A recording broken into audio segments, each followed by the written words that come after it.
दिखाई देने लगता है। ये आपको लास्ट क्लास में मिल जाएगा। अब हम आगे की क्लास स्टार्ट करते हैं। आगे हमें विटामिन क्लास का आज हमारा पार्ट 2 है और कल की क्लास में पार्ट 3 होगा, फिर अपना ये चैप्टर फिनिश हो जाएगा।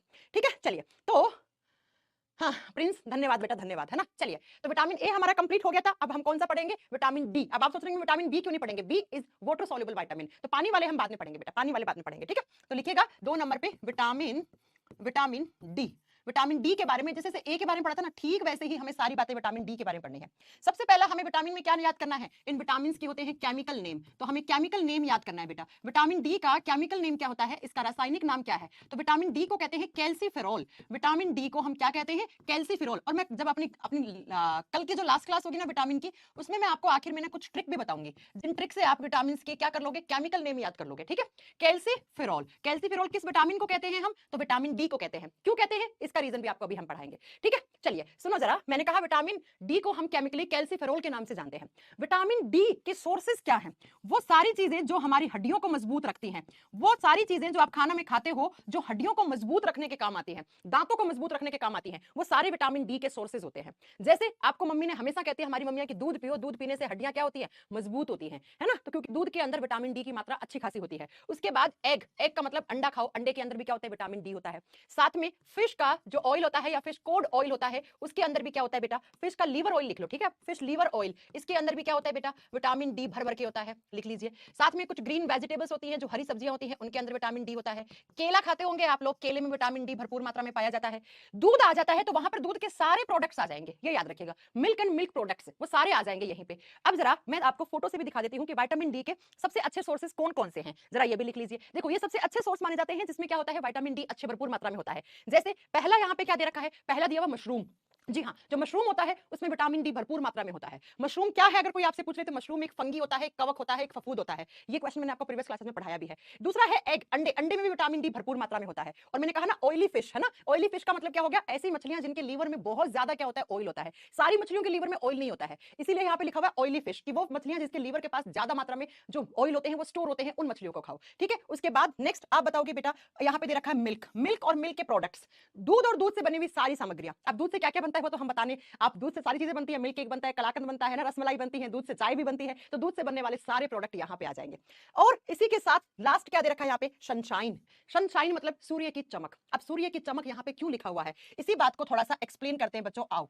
जी हाँ, बहुत सारी आपको बुक्स में भी लिखा हुआ मिलेगा कि जो सन की शाइन होती है ना, सन की शाइन का मतलब है सूर्य की जो चमक होती है, उसमें कौन सा विटामिन होता है? उसमें विटामिन डी होता है, ऐसा आपको लिखा हुआ मिलेगा। अब इस चीज को मैं थोड़ा सा अच्छे से आपको एक्सप्लेन कर दूं, आप लिख लो सूर्य की चमक में, है ना, या सूर्य की किरणों से, सनशाइन एक्सेट्रा एक्सेट्रा, ये क्या होते हैं? ये विटामिन डी के अच्छे सोर्स होते हैं बेटा। अब सनशाइन क्यों लिखा हुआ है, इस बात को मैं थोड़ा सा एक्सप्लेन कर देती हूँ। बच्चों, आपने शायद ये चीज पढ़ी होगी कि विटामिन डी जो है ना, कौन सा विटामिन? विटामिन डी हमारे बॉडी में भी बनता है, हमारे शरीर में भी विटामिन डी का सिंथेसिस होता है, फॉर्मेशन होता है। कहां पे बनता है विटामिन डी? विटामिन डी बनता है हमारी स्किन में, हमारी त्वचा में बनता है। अब स्किन कहां है? तो मैम स्किन तो ऑल ओवर बॉडी में है। जी हाँ, यहाँ भी स्किन है, यहाँ भी स्किन, हर जगह स्किन है, तो हर जगह विटामिन डी बन रहा है ना। तो बच्चों, विटामिन डी का सिंथेसिस हमारी स्किन में, हमारी त्वचा में भी होता है। तो जब आप सूरज की किरणों में यानी धूप में जब आप बैठोगे, सनशाइन लोगे आप, सूर्य की चमक यानी धूप होगी, तो धूप में जब आप बैठोगे तो इस धूप की प्रेजेंस में हमारी स्किन के अंदर विटामिन डी का प्रोडक्शन इंक्रीज हो जाता है। देखो, आप लोग पढ़ते हो कि विटामिन डी हमें धूप से मिलता है, धूप से विटामिन डी मिलता नहीं है। धूप जब सूरज की किरणें पड़ती हैं या फिर जब हीट ज्यादा हो जाती है ना, तो उस समय सनशाइन से हमारी स्किन में विटामिन डी का प्रोडक्शन बढ़ जाता है। एक बार फिर से सुन लो कि सूर्य की किरणों में या सनशाइन विटामिन इसे क्यों कहते हैं, या सनलाइट इसको क्यों कहते हैं, सनलाइट वाला विटामिन क्यों कहते हैं इसको।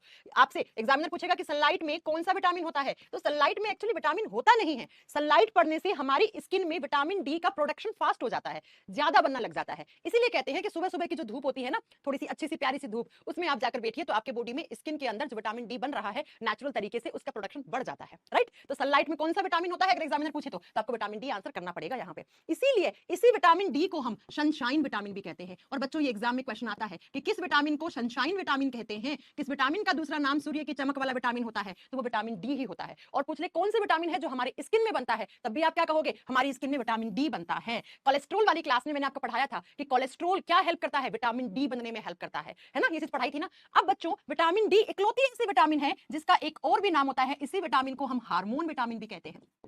कोई बच्चा मुझे बता सकता है कि ऐसा क्यों कहते हैं? एग्जामिनर पूछता है किस विटामिन को हम हार्मोन विटामिन कहते हैं, यानी कि किस विटामिन की तुलना हम हार्मोन से करते हैं।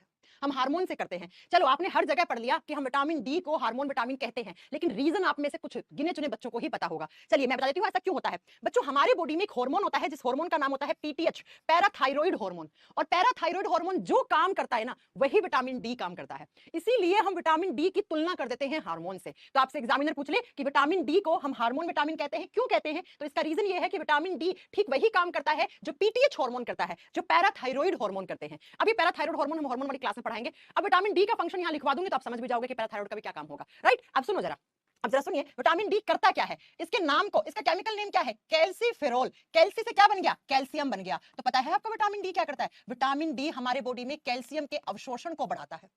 ये क्या करता है, कैल्शियम के अब्जॉर्प्शन को इंक्रीज करने में हेल्प करता है।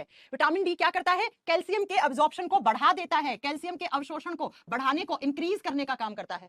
अब आप सभी बच्चे बहुत अच्छे से जानते हैं कि कैल्शियम किसके लिए जरूरी है। मैम कैल्शियम बोन्स के लिए, हड्डियों के लिए जरूरी है। हड्डियां बनने के लिए, हड्डियां कठोर होने के लिए, हड्डियां मजबूत होने के लिए कैल्शियम चाहिए। और कैल्शियम किसको चाहिए मैम, दांतों को कैल्शियम चाहिए। तो बच्चा मैं ये कह सकती हूँ विटामिन डी हमारी हड्डियों और दांतों के लिए बहुत जरूरी है। जी हाँ मैम आप कह दीजिए, कोई इसमें एतराज नहीं है। तो एग्जामिनर कैसे क्वेश्चन पूछेगा, कौन सा विटामिन, देखो दो क्वेश्चन आते हैं, ये बीपीएससी के एग्जाम में पूछे हुए क्वेश्चन है, कौन सा विटामिन कैल्शियम का अवशोषण बढ़ाता है और कौन सा विटामिन आयरन का अवशोषण बढ़ाता है। तो कैल्शियम का अवशोषण तो आज पढ़ लिया, आयरन का आगे आ जाएगा, आयरन का आगे आ जाएगा। तो विटामिन डी का कैल्सीफेरोल नाम क्यों है, क्योंकि ये कैल्शियम के अवशोषण को बढ़ाता है और कैल्शियम हमारी हड्डियों को चाहिए, हमारे दांतों को चाहिए। तो विटामिन डी अगर सही मात्रा में लोगे तो हड्डियां मजबूत रहेंगी, कठोर रहेंगे, दांत भी मजबूत रहेंगे, कठोर रहेंगे। विटामिन डी सही मात्रा में नहीं लोगे तो हड्डियां कमजोर हो जाएंगी, पतली हो जाएंगी, दुबली हो जाएंगी, दांत आपके टूटना शुरू हो जाएंगे या दांत झड़ना गिरना शुरू हो जाएंगे। तो विटामिन डी आपको लेना पड़ेगा। तो विटामिन डी के इतने सारे पॉइंट आपको याद रखने हैं। नेक्स्ट बेटा एक क्वेश्चन और आता है कि कौन सा एलिमेंट है, कौन सा तत्व है जो विटामिन डी के सिंथेसिस में हेल्प करता है। एलिमेंट का मतलब क्या होता है, केमिस्ट्री में आपने पढ़े होंगे एलिमेंट्स तत्व है, जैसे कार्बन एक तत्व है, हाइड्रोजन एक एलिमेंट है, ऐसे ही कौन सा एलिमेंट है, तो केमिस्ट्री में आप पढ़ोगे सेलेनियम नाम करके। सेलेनियम एलिमेंट है जो क्या करता है, विटामिन डी के बनने में सहायक होता है। तो सेलेनियम वाली चीज खाओगे तो विटामिन डी अच्छे से बनेगा, कहां पे, हमारी स्किन में। तो विटामिन डी का सबसे अच्छा सोर्स पूछोगे तो भैया दूध हो गया, अंडा हो गया, मशरूम हो गया, मछली के यकृत का तेल हो गया, ये सबसे अच्छे सोर्स हैं। सनलाइट की प्रेजेंस में हमारे बॉडी में, स्किन में विटामिन डी बहुत ज्यादा बनने लग जाता है, इसीलिए इसका दूसरा नाम सनशाइन विटामिन होता है। ये एक हार्मोन की तरह काम करता है, इसलिए यह हार्मोन विटामिन भी कहलाता है। और ये क्या काम करता है, ये हमारे बॉडी में कैल्शियम के अवशोषण को बढ़ाता है, और कैल्शियम का अवशोषण सही रहेगा तो हड्डियां मजबूत होंगी, दांत मजबूत होंगे। तो विटामिन डी हड्डियों और दांतों के लिए अच्छा होता है, जैसे विटामिन ए आंखों के लिए अच्छा था। राइट, चलिए अब बच्चों जो विटामिन डी होता है ना, ये दो टाइप का होता है। विटामिन डी दो टाइप का होता है, एक होता है D2, एक होता है D3। अब मुझे पता है आप कहोगे मैम बहुत डीप में पढ़ा रहे हो बेटा, ये एग्जाम में आते हैं क्वेश्चन इसलिए पढ़ा रहे हैं, ठीक है, बाकी हमें ऐसे खींचने का कोई शौक नहीं है ना। तो विटामिन D2 और विटामिन D3 दो टाइप का होता है। विटामिन D2 और विटामिन D3 दो टाइप का होता है। अब मैम इनमें डिफरेंस क्या है, डिफरेंस आता है बेटा यहां से इनके केमिकल नेम से। विटामिन D2 को क्या कहते हैं, इसका केमिकली नेम क्या है, इसका केमिकल नेम क्या है, इसका रासायनिक नाम क्या है, तो इसका रासायनिक नाम होता है इर्गो कैल्सीफेरोल, इर्गो कैल्सीफेरोल। अब कैल्सीफेरोल तो विटामिन डी का है, तो बस उसके आगे क्या लगा देना है, इर्गो नाम लगा देना है, तो विटामिन D2 बन जाएगा। और D3 का केमिकल नेम होता है कोलेकैल्सीफेरोल, कोलेकैल्सीफेरोल। ये लो, ये विटामिन D3 का केमिकल नेम होता है। अब बच्चों आप सोच रहे होंगे हिंदी में बेटा सेम नाम है, हिंदी में अलग नहीं है राहुल, ठीक है। अब मैं आपको बता दूं D2 और D3 में बेसिकली डिफरेंस क्या होता है, कुछ डिफरेंस नहीं है। ये D3 होता है ना, ये बच्चों के लिए ज्यादा जरूरी होता है। जब आप चाइल्डहुड स्टेज में थे ना, तब हमारी, अब जानते बच्चों की हड्डियां कितनी सॉफ्ट होती हैं, है ना, बच्चों की सब हड्डियां क्या होती हैं, बहुत सॉफ्ट होती हैं। तो उनकी हड्डियों को बहुत ज्यादा मात्रा में क्या चाहिए, विटामिन डी चाहिए। तो इसीलिए जैसे पृथ्वी अभी छोटा है, अब आप कहोगे मैम जब से आपको लड़का हुआ है आप अपने बेटे का एग्जांपल देते रह रहे हैं, है ना। अब डेली लाइफ से साइंस क्या है, आपके आसपास की ही तो साइंस है ना। तो मेरे बच्चे को आजकल, अगर आपके घर में भी बेबी हुआ होगा, नहीं भी हुआ तो आगे चलकर होगा, तो आपको भी ये बात जान लेनी चाहिए, विटामिन डी की ना ड्रॉप्स आती है। 1 साल तक अपने बच्चे को विटामिन डी की दिन में 2 बूंदे हमेशा दे, ताकि उस बच्चे की कभी भी हड्डियों में कोई बीमारी नहीं आएगी, हड्डियां कोई पतली नहीं होंगी, बच्चा सुस्त तंदुरुस्त होगा, है ना। तो वो चाइल्डहुड स्टेज में क्या होता है, आपकी हड्डियां कमजोर होती है, मुलायम होती है, तो उन्हें बहुत ज्यादा विटामिन की जरूरत होती है, तो उस स्टेज में विटामिन D3 ज्यादा दिया जाता है। बाकी इनके केमिकल नेम में जो डिफरेंस है बस ये है। पूछ लेगा किस विटामिन को इर्गो कैल्सीफेरोल कहते हैं, विटामिन D2 को, और किस विटामिन को आपका कोलेकैल्सीफेरोल कहते हैं, तो विटामिन D3 को कहते हैं। राइट, तो विटामिन डी के फंक्शंस आपको समझ में आ गए, केमिकल नेम समझ में आ गए। और जब आप बच्चे थे तो आपको D3 की ज्यादा जरूरत थी, फिर धीरे धीरे D2 की, इन दोनों की ड्रॉप्स आती हैं, D2 की भी आती है, D3 की भी आती है, वो डॉक्टर बताते हैं कौन से वाला देना है, ठीक है। चलो अब जरा बात करते हैं नेक्स्ट कि मैम विटामिन डी हम सही मात्रा में नहीं लिए मतलब आपने ना दूध पिया ना आपने विटामिन डी वाले सोर्सेस खाए, तो क्या हो जाएगा, विटामिन डी की कमी हो जाएगी भैया, इसकी क्या हो जाएगी, डेफिशिएंसी हो जाएगी, कमी हो जाएगी। और इसकी कमी से कौन कौन सी बीमारियां देखने को मिलेंगी, तो चलिए आइए लिखते हैं। विटामिन डी की कमी से जो पहला बीमारी है वो हो जाता है रेकेट्स। रेकेट्स को हिंदी में रेकेट्स या सूखा रोग कहते हैं बेटा। सूखा का मतलब आपका बच्चा सूख गया है ना, बच्चा की हड्डियां कमजोर होगी, दुबला पतला हो गया। तो जब आप छोटे बच्चे थे तो आपको विटामिन डी बहुत ज्यादा चाहिए, उस समय आपकी मम्मी ने ध्यान नहीं दिया, आपको सही मात्रा में ना दूध पिलाया ना विटामिन डी वाली चीजें खिलाई, तो क्या हो जाएगा, आपकी जो हड्डियां हैं, आपकी जो बोन्स हैं, वो क्या हो जाएंगी बेटा, वो ब्रिटल हो जाएंगी, भंगुर हो जाएंगी, हड्डियां मजबूत नहीं बनेंगी, और हड्डियां क्या हो जाएंगी, पतली हो जाएंगी और कमजोर हो जाएंगी, और आपके शरीर का वजन कम हो जाएगा। ठीक है, हड्डियां पतली, कमजोर, ब्रिटल का मतलब होता है भंगुर। और जो दांत छोटे बच्चों को आते हैं ना, दांत, वो क्या होंगे, दांत आने में देरी हो जाएगी बेटा, क्योंकि दांतों को बनने के लिए कैल्शियम चाहिए और विटामिन डी की कमी है, कैल्शियम का अवशोषण सही से नहीं हो रहा है, तो दांत क्या होंगे, देरी से आ जाएंगे। आपकी मम्मी को चिंता हो जाएगी, हमारा बच्चा 10 साल का हो गया, दांत नहीं आए, अब आएंगे कहां से, उसको विटामिन डी तो तुमने दिया नहीं ढंग से, है ना। तो वो बीमारी जिसके अंदर हड्डियां पतली हो जाती हैं, कमजोर हो जाती हैं, और दांत देरी से आते हैं, या दांत आते भी हैं तो आधे अधूरे आ जाएंगे, पूरा दांत नहीं आता। बहुत सारे बच्चों को तो छोटा सा दांत आ जाता है, देखा होगा आपने ना, फिर उसकी ग्रोथ नहीं होती है, तो उसी बीमारी को हम रैकेट्स कहते हैं, सूखा रोग कहते हैं। ये किस में होती है बेटा, ये चाइल्ड में होती है, क्योंकि बच्चे को सबसे ज्यादा विटामिन डी चाहिए। ठीक है, विटामिन डी बच्चे को ज्यादा चाहिए। तो ये हो गया पहला। अब सेम बीमारी हमारी एज में हो जाए, हमारी एज में हो जाए, तो इसी बीमारी को ऑस्टियोमलेशिया कहा जाता है। इसी बीमारी को क्या कह देते हैं हम, ऑस्टियोमलेशिया। ये अगर ये बीमारी अपनी एज में, अपनी एज का मतलब अडल्ट होने के बाद हो जाए, तो उसी बीमारी को ऑस्टियोमलेशिया कहा जाता है। ये ले लो बेटा। ठीक है, अब बच्चों एक बात हमेशा याद रखना, ऑस्टियो शब्द हमेशा बोन्स के लिए हम यूज में लेते हैं। तो इसमें क्या हो जाएगा, इसमें एक अडल्ट ह्यूमन बॉडी के अंदर विटामिन डी की कमी हुई तो उसकी हड्डियां क्या हो जाएंगी, कमजोर हो जाएंगी बेटा। यहां पर भी हड्डियां कमजोर हो जाएंगी, हड्डियां पतली हो जाएंगी। ऐसे देखो, मेरे में तो बढ़िया तरीके से है कैल्शियम, तो मेरी हड्डियां दिख नहीं रही है। कुछ लोगों की देखा होगा आपने, चमड़ी पतली सी होती है, हड्डियां यहां से निकली हुई होती है, दिखती रहती है ना, दुबला पतला शरीर होता है। जो रिप्स होती है, पसलियां होती हैं जो चेस्ट में, वो भी दिख रही होती है उनकी, है ना, और वजन कम रहता है। और कहते हैं उनकी मम्मियां कि हम तो बहुत अच्छे से खाना खिलाते हैं, हमारा लड़का तो बहुत अच्छे से खाना खाता है, फल फ्रूट भी खाता है, हमारा लड़का तो चॉकलेट भी खूब खाता है, लेकिन फिर भी उसका वजन नहीं बढ़ रहा। वजन बढ़ेगा कहां से, है ना। तो ऑस्टियोमलेशिया वो बीमारी है जो एक अडल्ट एज में हड्डियां वड्डियां कम हो जाती हैं, और किसकी कमी से, विटामिन डी की कमी से। नेक्स्ट एक और बीमारी होती है विटामिन डी की कमी से, उसको बोलते हैं ऑस्टियोपोरोसिस। ऑस्टियोपोरोसिस। अब ऑस्टियो का मतलब क्या हो गया बेटा, बोन्स, और पोर का मतलब क्या होता है, छेद। हड्डियों के अंदर छेद बड़े होने लग जाते हैं। आप जानते हैं हड्डियां ना पोरस होती है पहले से ही, एक ऐसे हड्डी है ना, तो इस हड्डी के अंदर हल्के हल्के ऐसे छेद होते हैं बेटा, ऐसे पोर होते हैं, क्योंकि हड्डियों के अंदर खून बनता है ना, ब्लड सेल्स बनती हैं, तो वो बनके इसी छेदों से बाहर निकलती हैं। लेकिन अगर कैल्शियम की कमी हो जाएगी तो ये पोर बड़े होने लग जाएंगे, ऐसे ऐसे बड़े बड़े छेद हो जाते हैं, हड्डियों के अंदर छेद हो जाएंगे बेटा, पोरस बोन्स हो जाती हैं, छिद्रित हड्डियां हो जाती हैं। इसी बीमारी को ऑस्टियोपोरोसिस कहते हैं, इसी बीमारी को ऑस्टियोपोरोसिस कहते हैं। ठीक है, चलिए आगे। हाँ पूनम, पूरन, पूरन आप बहुत लेट हो गए, लेट नहीं बेटा, है ना। राजे को आप इतना लेट क्यों आए हैं बेटा क्लास में, आप प्रणाम कर रहे हैं आप। चलिए अब फोर्थ नंबर पे जो डिजीज होती है वो सुन लीजिए। ये अगर आप में से कोई बच्चा डिफेंस की, पुलिस की तैयारी कर रहा है ना, तो अगर आप फिजिकल टेस्ट देने जाएंगे तो आपसे अगली दो बीमारी जो पढ़ाने वाली हूं इनके बारे में पक्का पूछा जाएगा। ठीक है, जब आपका मेडिकल होता है ना तब आपसे पूछा जाता है। क्या, सुनिए जरा। एक बीमारी होती है क्या, बाउलेक्स। बाउलेक्स, अगर आपने कभी डिफेंस की तैयारी की होगी, आर्मी की, या फिर आपने पुलिस की तैयारी की होगी जिसमें भाग दौड़ वाला काम होता है, ऐसी नौकरियों की तैयारी की होगी, उसका फिजिकल दिया होगा तो आपसे पूछा गया होगा आपको बाउलेक्स तो नहीं है। अब बाउलेक्स होता क्या है बच्चों, आप जानते हैं ये हमारी जो जांग होती है, थाइज होती है, थाई में एक हड्डी होती है, एक जांग में एक हड्डी है, दूसरी में एक और हड्डी है। थाई में जो बोन होती है ना बच्चा, उसको क्या बोलते हैं, उसका नाम होता है फीमर। हमारी जांग की हड्डी का नाम होता है फीमर। ये हमारे शरीर की लॉन्गेस्ट बोन की कैटेगरी में आती है, सबसे लंबी हड्डी मानी जाती है। तो हमारे शरीर का ये जो धड़ है, देखो थाई जांग ये है और ये धड़ है, तो धड़ का सारा वजन कहां है, थाइज पे है। और थाइज पे, थाइज के अंदर क्या है, थाई के अंदर, जांग के अंदर आपकी जांग की हड्डी है, फीमर। सारे शरीर का वजन फीमर ढो रही है आपकी दोनों। तो बच्चों अगर आपके बॉडी में विटामिन डी की कमी हो जाए तो इस फीमर के पास विटामिन डी कम आएगा, कैल्शियम कम आएगा, ये फीमर क्या हो जाएगी, ये फीमर दुबली पतली हो जाएगी। क्या हो जाएगी बेटा, दुबली हो जाएगी, पतली हो जाएगी। अब दुबली पतली हो गई तो सारा शरीर का वजन ये ले पाएगी क्या, फीमर नहीं ले पाएगी। तो ये फीमर इस तरीके से मुड़ना शुरू हो जाती है, ऐसे ऐसी रेनबो जैसी, इंद्रधनुष जैसी ऐसी फीमर मुड़ना शुरू हो जाएगी। तो इसी बीमारी को बाउलेक्स कहते हैं, इसी को बाउलेक्स कहते हैं। जब आपके शरीर की हड्डियां कमजोर हो जाती हैं तो आपकी जांग की हड्डी फीमर भी कमजोर हो जाती है, जिसके कारण आपके सारे वजन शरीर का फीमर के ऊपर जाता है। तो बेचारी फीमर पहले ऐसी थी अब ऐसी हो गई, इंद्रधनुष के जैसी हो गई, इसी को बाउलेक्स कहा जाता है। अब बेटा जहां पे फीमर नीचे की तरफ खत्म होता है उसको घुटना बोलते हैं, है ना, नी बोलते हैं। तो ये घुटने की हड्डी होती है, ये रहा घुटने की हड्डी, हड्डी ये रही घुटने की हड्डी। अब फीमर ऐसे हो गई तो दोनों घुटनों के बीच में स्पेस कम हो गया। पहले तो ऐसे थी फीमर, तो घुटने की हड्डी ये रही तो स्पेस ज्यादा था। अब फीमर ऐसे होगी तो घुटनों की क्या होगी बेटा, घुटनों के बीच में जगह कम हो गई। अब जब ये इंसान भागेगा तो घुटने आपस में टकराएंगे और वो गिर जाएगा, वो दौड़ नहीं लगा पाएगा। इस बीमारी को नॉक नी डिजीज कहा जाता है, घुटने आपस में टकराने की बीमारी कहा जाता है। आपने वो मूवी देखी है देखिए मिल्का सिंह, उसमें यही तो दिखाया है ना, उसमें यही तो दिखाया है, घुटने आपस में टकराने की बीमारी होती है, इसको नॉकनी डिजीज कहते हैं। तो अगर आप पुलिस में भर्ती होना चाहते हैं या आर्मी में या डिफेंस में जाना चाहते हैं, मिलिट्री पैरामिलिट्री फोर्सेज में जाना चाहते हैं, तो आपसे वहां पे पूछा जाता है आपको बाउलेक्स तो नहीं है, आपको नॉकनी डिजीज तो नहीं है, क्योंकि इन दोनों बीमारियों में आप मेडिकली अनफिट दिखा दिए जाते हैं, है ना। कोई ना कोई भाई बहन आपकी क्लास में भी ऐसा होगा, राइट। चलिए, तो ये याद रखिएगा, ये 4 बीमारियां होती हैं, जैसे रैकेट्स, जैसे ऑस्टियोमलेशिया, जैसे ऑस्टियोपोरोसिस, जैसे बाउलेक्स और जैसे नॉकनी डिजीज। ये पांचों की पांचों कैल्शियम या विटामिन डी की कमी से होने वाली बीमारियां होती हैं, जो सारी की सारी हड्डियों से संबंधित बीमारियां हैं बेटा। और इन हड्डियों वाली बीमारियों को एक ही चीज चाहिए, वो है कैल्शियम। और कैल्शियम का अवशोषण कौन बढ़ाएगा? Vitamin D. तो विटामिन डी भरपूर मात्रा में खाएं बेटा। विटामिन डी के कैप्सूल्स भी आते हैं, अगर कमी है तो 7 दिन में या 5 दिन में एक बार कैल्शियम खा लें, पानी या दूध के साथ, ठीक है। अगर आप विटामिन डी के कैल्शियम नहीं खाना चाहते, जैसे मेरे में विटामिन डी की कमी है, प्रेगनेंसी के बाद मुझे विटामिन डी और B12 दोनों की कमी है, मैं दोनों की वो खा रही हूँ, ठीक है। या विटामिन डी का एक डैपुरा नाम करके क्या आती है बेटा? सिरप आती है, ये डैपुरा पी लो आप, ये विटामिन डी की कमी पूरी कर देगा आपको। लेकिन पीने के बाद बहुत नींद आती है, जैसे मैं पीती हूँ शनिवार को, ताकि संडे की छुट्टी होती है तो कोई दिक्कत नहीं होती है ना। या फिर बहुत ज्यादा कमी है तो फिर इंजेक्शन लगवाइए इन विटामिन के, है ना। फिर आप क्या करना, इंजेक्शन लगवाना। तो ये विटामिन डी आपका इसी के साथ कंप्लीट होता है, तो विटामिन ए और डी आपके कंप्लीट हो गए। चलिए फिर नेक्स्ट पे चलते हैं। सारे क्वेश्चंस करवा दिए मैंने, ठीक है। मैम नॉकनी डिजीज ठीक कैसे करें? वो बेटा फिजियोथेरेपिस्ट के पास जाना पड़ेगा आपको, कुछ थेरेपीज होती हैं वही आपको ठीक कर पाएंगे, राइट। मैम 60 के आयु में यू क्या क्या कह रहे हैं आप? मैं समझ नहीं पा रही बेटा। 60 के हरिंदर आप क्या कहना चाह रहे हैं बेटा? मुझे समझ में नहीं आया अभी। चलिए नेक्स्ट, विटामिन ई लिख लो 3 नंबर। ए पढ़ लिया हमने, डी पढ़ लिया, अगला लिखो विटामिन ई।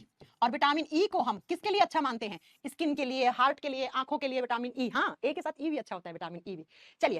चलिए नेक्स्ट बात करते हैं बेटा विटामिन ई की। तो विटामिन ई का केमिकल नेम क्या है? विटामिन ई केमिकली किस नाम से जाना जाता है? इसका रासायनिक नाम क्या है? तो इसको कहा जाता है टोकोफेरोल।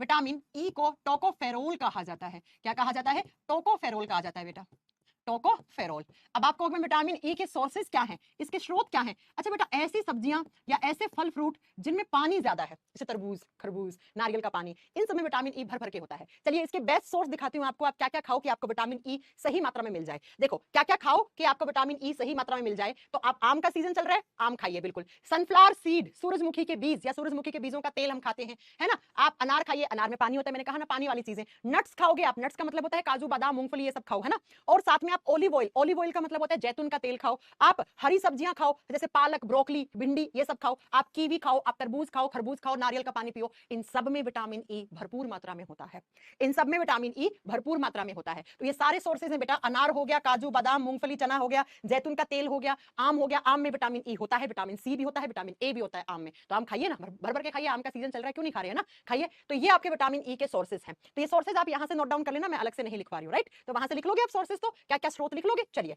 अब बात करते हैं कि मैम विटामिन ई क्या करता है। विटामिन ई की एक प्रॉपर्टी होती है बच्चा, क्या? विटामिन ई को कहा जाता है एंटीऑक्सीडेंट विटामिन। आपने ये शब्द बहुत बार सुना होगा, केमिस्ट्री में भी सुना होगा या डेली लाइफ में सुना होगा। एंटीऑक्सीडेंट विटामिन कहते हैं इसको, हिंदी में कहते हैं इसको प्रतिऑक्सीकारक विटामिन। अच्छा बच्चों, आपके घर में आपकी मम्मी होंगी, आपकी बहन होगी, आपकी गर्लफ्रेंड होगी, आपकी बीवी होगी ना, कुछ भी, कोई भी हो सकता है। आपने देखा होगा लड़कियां मुंह पे हल्दी लगाती हैं, है ना, उपटन बना के, बेसन लगाती हैं या दही लगाती है, टमाटर लगाती हैं, देखा होगा आपने, टमाटर रगड़ रही होती है ना। कॉलेज टाइम पे हमने भी ये सब बहुत किया है, अब तो कहाँ टाइम है इन सब का, है ना। तो ये सब क्यों करती हैं? आपने कभी पूछा है अपनी बहन से कि हल्दी क्यों लगा रही हो, बेसन क्यों लगा रही हो, टमाटर क्यों घिस रही हो फेस पे, दही क्यों लगा रही हो फेस पे? तो हालांकि बस वो आपको एक ही बात का जवाब देंगे, इससे ना फेस पे ग्लो आता है ना। सुना होगा आपने कभी ना कभी कि इससे फेस पे, हाँ आंचल भी बेटा क्लास लाइव है, कि फेस पे ग्लो आता है, ऐसा सुना होगा आपने। अब वो बिल्कुल सही कहती है, फेस पे ग्लो आता है, लेकिन उनको उसके पीछे की साइंस नहीं पता होती है कि फेस पे ग्लो आता कैसे है, वो मैं आज आपको पढ़ा देती हूँ। सुनिए, एंटीऑक्सीडेंट विटामिन क्या होता है, या एंटीऑक्सीडेंट बहुत सारे फेस वॉश आते हैं, क्रीम आती है, साबुन आते हैं, उनके ऊपर लिखा होता है ये एंटीऑक्सीडेंट है। आप बहुत बार पढ़ते होंगे, लेकिन आपको पता नहीं होगा सबका मीनिंग क्या होता है। चलिए बच्चा, एंटी का मतलब होता है विपरीत, ऑक्सीडेंट का मतलब यहाँ पे क्या है वो सुन लीजिए। हमारे बॉडी में एक दिन में बहुत सारी केमिकल रिएक्शन होती है। हमारा शरीर के अंदर, हमारा शरीर एक मशीन है ना, मशीन की तरह, आप मशीन जितना काम चलती है लाइट से ना, ठीक वैसे ही हमारे बॉडी में बहुत सारी एनर्जी चाहिए होती है, बहुत सारी चीजें चाहिए होती है। हाँ, हर एक विटामिन का कैप्सूल आता है बेटा, हर एक विटामिन का कैप्सूल आता है। विटामिन ई के कैप्सूल की भी बातें करेंगे हम थोड़ी देर के बाद। 10 रुपए के आते हैं, 10 रुपए में चमक आ जाएगी। हम लगाने का तरीका बताएंगे, अगर आप लोग भी लगाना चाहते हो, अगर फेस पे ग्लो लाना चाहते हो तो हम बताएंगे, उसका फॉलो कर लेना। अब आप कहोगे मैम फिर आपके फेस पे, तो आप अपने फेस पे अप्लाई कर लो। बेटा टाइम नहीं मिलता है, जब से मां बने तब से बिल्कुल टाइम नहीं मिलता है, बच्चा इतना परेशान कर रहा है। वैसे तो पृथ्वी बहुत ऐसा है, रात में तो नहीं परेशान करता, लेकिन दिन में बच्चे के लिए मां तो जरूरी होती है, चाहे कितना ही अच्छे से पापा रख रहे हैं उन्हें। वैसे बहुत मैं थैंकफुल हूँ, बहुत ब्लेस्ड हूँ मैं कि मेरे इन लॉज और मेरी मम्मी बहन, मेरे हस्बैंड, सब लोग इतना सपोर्ट करते हैं कि मैं क्लास के पीछे उनको मैं पृथ्वी को छोड़ के आ जाती हूँ, बढ़िया एकदम बेफिक्र होकर पढ़ाती हूँ। लेकिन फिर भी बच्चे को मां तो चाहिए होती है ना, तो बिल्कुल आजकल फेस का ग्लो एकदम गायब है ना, डार्क सर्कल ज्यादा आ गए हैं। कोई बात नहीं, ये भी एक जर्नी है, इसको भी मैं एंजॉय कर रही हूँ। तो सुनिए जरा, ऑक्सीडेंट प्रॉपर्टी होती क्या है। मैंने कहा हमारे बॉडी में एक दिन में बहुत सारी केमिकल रिएक्शन होती हैं, और जब बहुत सारी केमिकल रिएक्शन होती हैं तो इन केमिकल रिएक्शन के रिजल्ट में बहुत सारे ऑक्सीजन निकलते हैं हमारे बॉडी में, बहुत सारे फ्री ऑक्सीजन निकल जाते हैं। फ्री का मतलब क्या होता है? मान लो कोई केमिकल रिएक्शन हुई तो उसमें 2 ऑक्सीजन निकले, एक ऑक्सीजन तो आपके बॉडी में काम में आ गया, एक ऑक्सीजन फ्री है बेटा, तो ये फ्री हो गया ना, इसका कोई काम नहीं आया था। तो ये फ्री ऑक्सीजन हमारे बॉडी के लिए होते हैं टॉक्सिक। टॉक्सिक का मतलब जहरीले, ये नुकसान पहुंचाते हैं। अगर ये फ्री ऑक्सीजन आपकी स्किन में गए तो आपकी स्किन की जो सेल्स होती हैं उनको डेड कर देंगे, स्किन की सेल्स मर जाती हैं, और मरने से आपकी स्किन का ग्लो गायब हो जाएगा, डेड स्किन हो जाएगी। होती है ना डेड स्किन निकलती है फेस से, डॉक्टर कहता है कि आपकी स्किन में तो डेड स्किन ज्यादा है, फेशियल करवा लो, ये करवा लो, वो करवा लो, है ना। तो अगर ये फ्री ऑक्सीजन आपकी स्किन के अंदर गए, आपकी स्किन की सेल्स को मार देंगे, आपको झुर्रियां आ जाएंगी। आपकी उम्र थी 30 साल की, आप दिखने लग जाओगे 40 साल के, तो आपकी स्किन खराब कर दी इसने। अगर ये फ्री ऑक्सीजन गया आपके हार्ट के पास, आपके हृदय के पास, तो हार्ट की सेल्स को मार देंगे, और हार्ट की सेल्स मर जाएंगी तो भैया हार्ट अटैक आने का चांसेस बढ़ जाएगा। जी हाँ मैम। अगर ये फ्री ऑक्सीजन गए आपके आईज में, तो आंखों के अंदर जो हमने लास्ट क्लास में पढ़ी थी 2 टाइप की सेल्स होती है, रोड सेल्स, कॉल सेल्स, उनको खत्म कर देगा ये। तो मैम ये फ्री ऑक्सीजन तो बहुत नुकसान पहुंचा रहा है। जी हाँ, यही नहीं, आगे सुनो तुम लोग। ये फ्री ऑक्सीजन जो है अगर ये गया आपकी गैमेट सेल्स के पास, गैमेट सेल्स क्या होती है बेटा? जनन कोशिकाएं। लड़कों में स्पर्म्स होती हैं और लड़कियों में उनको क्या बोलते हैं हम? ओवा या अंडाणु बोलते हैं। तो ये फ्री ऑक्सीजन इतने कैपेबल होते हैं कि स्पर्म्स और ओवा को भी नष्ट कर सकते हैं। अब आप खुद सोचिए, अगर स्पर्म्स और ओवा नष्ट हो जाएंगे तो क्या ऐसा लड़का लड़की आगे चलकर मां और पापा बन पाएंगे? नहीं बन पाएंगे, राइट। तो ये फ्री ऑक्सीजन बहुत नुकसान पहुंचाते हैं। अब ऐसा कोई भी सब्सटेंस, ऐसा कोई भी पदार्थ, ऐसा कोई भी विटामिन जो इन फ्री ऑक्सीजन को ही खत्म कर दे, उसको हम एंटीऑक्सीडेंट कहते हैं, उसको हम एंटीऑक्सीडेंट कहते हैं। और हल्दी हो गया, बेसन हो गया, दही हो गया, टमाटर हो गया, ये सब एंटीऑक्सीडेंट प्रॉपर्टीज वाले होते हैं। इसीलिए आपके घर में आपकी बहन, आपकी बीवी फेस के ऊपर बेसन या हल्दी या टमाटर लगा रही होती है। क्यों? क्योंकि वो आपकी स्किन के अंदर जो फ्री ऑक्सीजन थे उनको खत्म करने का काम करते हैं, और जिसकी वजह से स्किन में ग्लो आता है, राइट। तो एंटीऑक्सीडेंट विटामिन इसको क्यों कहा? क्योंकि विटामिन ई मैम जितने भी सारे फ्री ऑक्सीजन हैं उनको खत्म करने का काम करते हैं, राइट। इसीलिए हम इस विटामिन को ब्यूटी विटामिन कहते हैं बेटा। इसी विटामिन को सुंदरता वाला विटामिन, सुंदरता बढ़ाता है। वैसे मैं आपको एक बात बताऊं बेटा, सुंदरता ना बाहर की नहीं होती है, इनर ब्यूटी होती है। ब्यूटी हमेशा इनर होती है। आपका हार्ट, आपका ब्रेन कितना प्योर है किसी के लिए, वो सुंदरता मैटर करती है। बाकी तो सबका सेम है, सब में 206 हड्डियां, किसी में थोड़ी ना कम ज्यादा थोड़ी है, राइट। समझ रहे हो आप? तो सुंदरता वैसे अंदर की होती है, बाहरी सुंदरता तो क्या ढल जाएगी एक दिन, कुछ नहीं बचना है, आपका भी राख हो जाना है, हमारा भी राख हो जाना है। तो ब्यूटी विटामिन इसे क्यों कहते हैं आपको समझ में आ गया होगा। क्यों? क्योंकि ये विटामिन हमारी स्किन के अंदर जो डेड सेल्स होती हैं उनको मारने का काम करता है, जिससे हमारी स्किन में ग्लो आता है ना। तो अगर ये विटामिन सही लोगे तो आपकी स्किन थोड़ी सी हेल्दी रहेगी, जिसकी वजह से आपकी ब्यूटी इंक्रीज होगी, इसलिए इसका नाम ब्यूटी विटामिन पड़ गया है। अब बच्चों अगर इस विटामिन की क्या हो जाए, कमी हो जाए, तो क्या क्या हो सकता है आप खुद लिख सकते हो। अगर इस विटामिन की कमी हुई तो ये फ्री ऑक्सीजन हमारी स्किन में जाएंगे, और स्किन में जाकर क्या करेंगे? स्किन की सेल्स को मार देंगे, और स्किन की सेल्स मर गई, डेड सेल्स की लेयर आ गई, तो आपकी स्किन का ग्लो चला जाएगा, झुर्रियां हो जाएंगी, और इसी को कहते हैं अर्ली एजिंग होना। अर्ली एजिंग का मतलब होता है उम्र से पहले बुढ़ापा आ जाना बेटा। आपकी उम्र है 30 साल की, आप लगने लग जाओगे 40 साल के, और वहीं पर अगर आप विटामिन ई सही मात्रा में लोगे तो आपकी उम्र 30 साल की, आप लोगोगे 20 साल के, है ना। जैसे अनिल कपूर को देख लो, राइट। अर्ली एजिंग का मतलब होता है उम्र से पहले बुढ़ापा आना, लिख लेना बेटा, ठीक है। नेक्स्ट, अगर इस विटामिन ई की कमी हो गई तो ये फ्री ऑक्सीजन हार्ट के पास जाएंगे और हार्ट सेल्स को खत्म कर देंगे, तो हार्ट अटैक आने के चांसेस बढ़ जाएंगे। तो ये विटामिन हार्ट अटैक बचाने से भी काम करता है। तो अगर इस विटामिन की कमी होगी तो हार्ट अटैक पड़ सकता है, किसी को हृदय आघात आ सकता है। जी हाँ मैम, हार्ट अटैक जैसी खतरनाक बीमारी का सामना करना पड़ सकता है। और अगर ये विटामिन ई की कमी होगी तो ये फ्री ऑक्सीजन आंखों में जाएंगे और आंखों की सेल्स को खत्म कर देंगे, तो मोतियाबिंद हो जाएगा। मोतियाबिंद को इंग्लिश में कहते हैं कैटरेक्ट, कैटरेक्ट। तो इसकी कमी से मोतियाबिंद या कैटरेक्ट जैसी डिजीज भी देखने को मिलती है, लिख दीजिए मोतियाबिंद। और अगर ये विटामिन कम हो गया तो ये फ्री ऑक्सीजन गैमेट सेल्स को खत्म कर देंगे, तो फर्टिलिटी क्या हो जाएगी? डिक्रीज हो जाएगी। तो ऐसे लोग स्ट्राइल हो जाएंगे। स्ट्राइल का मतलब होता है बांझ हो जाएंगे, बच्चे पैदा नहीं कर पाएंगे। तो भैया ये विटामिन बहुत जरूरी है, इसको हल्के में मत लो, ठीक है। बांझपन आ जाता है बेटा, फर्टिलिटी कम हो जाती है, ठीक है। बांझपन या ब्रैकेट में लिख देना फर्टिलिटी डिक्रीज हो जाती है, फर्टिलिटी कम हो जाती है बेटा, कम होने लग जाती है, डिक्रीज होने लग जाती है। अब हम एग्जाम में कैसे क्वेश्चन आएगा, किस विटामिन की कमी से उम्र से पहले बुढ़ापा आ जाता है या झुर्रियां आ जाती हैं, या किस विटामिन को ब्यूटी विटामिन कहते हैं, किस विटामिन को एंटीऑक्सीडेंट विटामिन कहते हैं, किस विटामिन की कमी से हार्ट अटैक आ सकता है। सुन के बड़ा अजीब लग रहा होगा लेकिन सच है। किस विटामिन की कमी से मोतियाबिंद हो सकता है, किस विटामिन की वजह से फर्टिलिटी दर कम हो सकती है या स्ट्राइलपन आ सकता है। तो वो सारे के सारे विटामिन ई की कमी से होते हैं। ये सारी चीजें किसकी कमी से होती हैं? विटामिन ई की कमी से। तो मैं ये कह सकती हूँ कि ये विटामिन इनफर्टिलिटी इंक्रीज करता है। इनफर्टिलिटी का मतलब क्या होता है बेटा? फर्टिलिटी कम होना, है ना, राइट। तो आजकल आपने देखे होंगे हर शहर में हर 2 किलोमीटर के सेंटर पे क्या खुले हुए? IVF centre, fertility centre. क्यों खुले हुए हैं? क्योंकि भैया आजकल के लोग नेचुरल तरीके से माँ बाप बन ही नहीं पा रहे हैं, तो उनको आईवीएफ प्रोसेस पे जाना पड़ रहा है, फर्टिलिटी सेंटर जाना पड़ रहा है ना, राइट। तो ये याद रखिएगा। तो ये वाला जो विटामिन है ये रिप्रोडक्शन में भी हेल्प कर रहा है, ये जनन में भी सहायक है। कैसे? तो स्पर्म्स और ओवा को हेल्दी रखने का काम करता है। तो मैं लिख सकती हूँ ये विटामिन रिप्रोडक्शन में हेल्प करता है। तो लिख दीजिए बेटा, it is helpful in reproduction process. ये जनन करवाने के लिए सक्षम विटामिन माना जाता है। ये सारे क्वेश्चंस आप लिख लीजिएगा। ये सारी चीजें हैं, ये सारी मैंने बता दी है कैसे कैसे क्वेश्चन आएंगे। हाँ, सनफ्लावर ऑयल खाते तो हो यार, रिफाइंड क्या होता है मैम? सूरजमुखी के तेल का बीज का तेल कौन खाता है? अरे भैया हीराराम, सूरजमुखी के तेल वो क्या खाते हो? रिफाइंड तो खाते हो ना। मैम पिंपल क्यों होता है? पिंपल होने के पीछे बहुत सारे रीजन होते हैं। आपकी स्किन के नीचे की तरफ ऑयल ग्लैंड्स होती हैं, तेलीय ग्रंथियां होती हैं, उनके अंदर बहुत सारा ऑयल जमा हो जाता है, तो वही ऑयल पिंपल के रूप में बाहर निकलता है बेटा, है ना, उसकी वजह से पिंपल्स होते हैं। बहुत सारी डेफिशिएंसी से भी पिंपल्स हो सकते हैं आपको, राइट? ओके चलिए, तो ये हो गया आपका विटामिन ई। ए कंप्लीट हो गया, डी कंप्लीट हो गया, ई कंप्लीट हो गया। चलिए नेक्स्ट लिखेंगे के, विटामिन के। विटामिन के पढ़ लेंगे तो हमारी फैट सॉल्युबल विटामिन क्या हो जाएंगी? कंप्लीट हो जाएंगी। तो लिख दीजिए विटामिन के। के विटामिन के का केमिकल नेम होता है फाइलोक्वेनिन। विटामिन के को हम केमिकली किस नाम से जानते हैं? इसका केमिकल नेम क्या है? इसका रासायनिक नाम क्या है? इसका रासायनिक नाम होता है फाइलोक्वेनिन। फाइलोक्वेनिन, ये बेटा इसका रासायनिक नाम है फाइलोक्वेनिन। फाइलोक्वेनिन लिख लेना। ओके, अब बात करते हैं विटामिन के लिए क्या खाएं। विटामिन के लिए खाओ भैया हरी सब्जियां। हरी सब्जियों में सबसे ज्यादा विटामिन के पाया जाता है।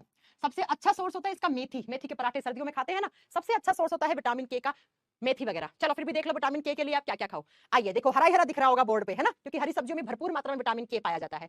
देखिए बेटा, भिंडी खा लो आप, ब्रोकली खा लो आप, पालक खा लो आप, है ना, पत्ता गोभी खा लो आप, इसी के साथ आप खा लो आप क्या खा लो, जो भी लीफ वाली सब्जियां होती है ना, पालक हो गया, पुदीना हो गया, धनिया हो गया, सरसों का साग हो गया, चने का साग हो गया, जो भी आप साग खाते हो, ये सारे साग हो गए, ब्रोकली हो गया, प्याज, प्याज में भी विटामिन के पाया जाता है। हाँ, प्याज के अंदर भी विटामिन के होता है, और दूध से बना हुआ बटर में सबसे ज्यादा विटामिन के होता है, ऐसा माना जाता है।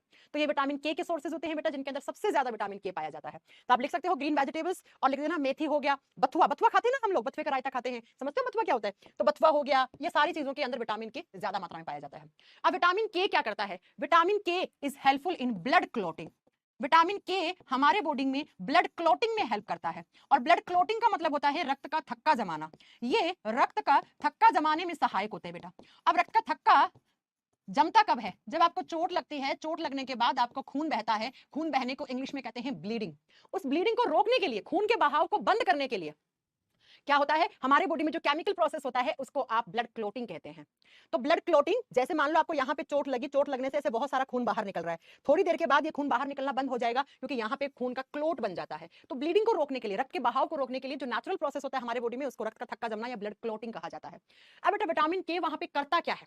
विटामिन के ब्लड क्लोटिंग में हेल्प तो करता है, आप हर एक किताब में लिखा हुआ है, कोई बड़ी बात नहीं है, वहां से ही पढ़ सकते हो, है ना। तो लेकिन ये करता क्या ब्लड क्लोटिंग में? तो ब्लड क्लोटिंग में एज ए कैटलिस्ट काम आता है बेटा, ये एज ए कैटलिस्ट। कैटलिस्ट का मतलब होता है उत्प्रेरक, और कैटलिस्ट क्या करते हैं? केमिस्ट्री में आपने पढ़ा होगा, किसी भी केमिकल रिएक्शन की स्पीड को फास्ट करवाना है तो उसमें कैटलिस्ट डाल दो। तो ब्लड क्लोटिंग में भी रिएक्शंस होती हैं, अभिक्रियाएं होती हैं, तो उनके अंदर अगर आप कैटलिस्ट डाल दोगे विटामिन के, तो वो बहुत स्पीड में होने लग जाएंगी। और आप चाहते भी तो यही है ना, क्योंकि जब तक ब्लड क्लोट नहीं होगा तो आपका ब्लीडिंग रुकेगा ही नहीं। तो ब्लीडिंग रोकना है तो जल्दी से ब्लड का क्लोट करवा लो ना, जल्दी से क्या करवा लो, ब्लड का क्लोट करवा लो। तो ब्लड का क्लोट करवाने के लिए जो केमिकल प्रोसेस होता है, जिसको ब्लड क्लोटिंग कहते हो, उसके अंदर एज ए कैटलिस्ट काम आता है कौन सा विटामिन? विटामिन के। क्वेश्चन देखो कैसे होता है, क्वेश्चन आता है क्या कि कौन से विटामिन की कमी से ब्लड का क्लोट नहीं होगा। तो आप सब जानते हैं अगर विटामिन के की कमी हो गई, क्या होगी? इसकी कमी होगी, तो ब्लड का क्लोट नहीं बनेगा, या तो ब्लड का क्लोट बनेगा नहीं या देरी से बनेगा, ब्लड क्लोटिंग में टाइम ज्यादा हो जाएगा, डिले हो जाएगी, क्योंकि कैटलिस्ट का काम क्या होता है? स्पीड देना। यहाँ पे तो केमिकल रिएक्शन धीरे हो जाएगी, फिर धीरे धीरे होगी, तो ब्लड क्लोट नहीं बनेगा या ब्लीडिंग बह जाएगा, खून ज्यादा बह जाएगा, ब्लीडिंग नहीं रुकेगी, ब्लीडिंग रुकेगी नहीं। तो एग्जामिनर कैसे क्वेश्चन पूछता है वो सुनो आप। एग्जामिनर पूछता है किस विटामिन की कमी से ब्लड का क्लोट नहीं होता या ब्लीडिंग नहीं रुकती? तो विटामिन के। या पूछेगा ब्लीडिंग रोकने में या ब्लड का क्लोट करने में कौन सा विटामिन सहायक है? विटामिन के हेल्पफुल होता है। विटामिन के सबसे अच्छे सोर्स पालक, ब्रोकली, भिंडी, पत्ता गोभी, है ना, हरा धनिया, पुदीना, सरसों का साग, बथुआ, इन सब में विटामिन के भर भर के होता है।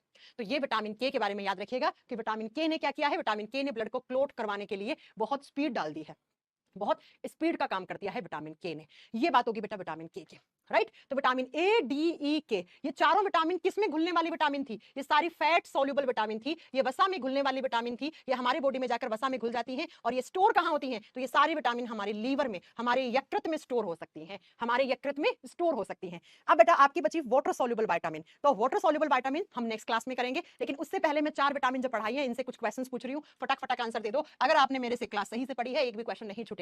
चलिए अभी तक जो मैंने पढ़ाया सिर्फ मैं उससे पूछूंगी, राइट। आप मुझे जरा फटाक से आंसर दीजिए कि गाजर या गोल्डन राइस में कौन सा पिगमेंट प्रेजेंट होता है? फटाक से बताओ। गाजर, गाजर का मतलब कैरेट, गाजर में, और जो सुनहरे चावल होते हैं, जो गोल्डन राइस होते हैं, उनमें कौन सा विटामिन सबसे ज्यादा होता है या कौन सा पिगमेंट होता है? फटाक से पहले क्वेश्चन का आंसर दो। 6 क्वेश्चन लिख रही हूं बोर्ड पे, अगर 6 के 6 आंसर दिए हैं तो भैया आप बहुत अच्छे से मेरे से पढ़े हैं, राइट। नेक्स्ट, ह्यूमन यूरिन में कौन से विटामिन पाए जाते हैं? ह्यूमन यूरिन का मतलब है मनुष्य के पेशाब में कौन कौन से विटामिन प्रेजेंट होते हैं? तीसरा क्वेश्चन लिख रही हूं मैं, सनशाइन विटामिन किसको कहते हैं? ठीक है। अगला, किस विटामिन की कमी से कैटरेक्ट हो जाता है? कैटरेक्ट का मतलब होता है मोतियाबिंद, देखा होगा बुढ़ापे में दादी मोतियाबिंद का ऑपरेशन करवाते हैं, काला चश्मा लगा के रखते हैं ना।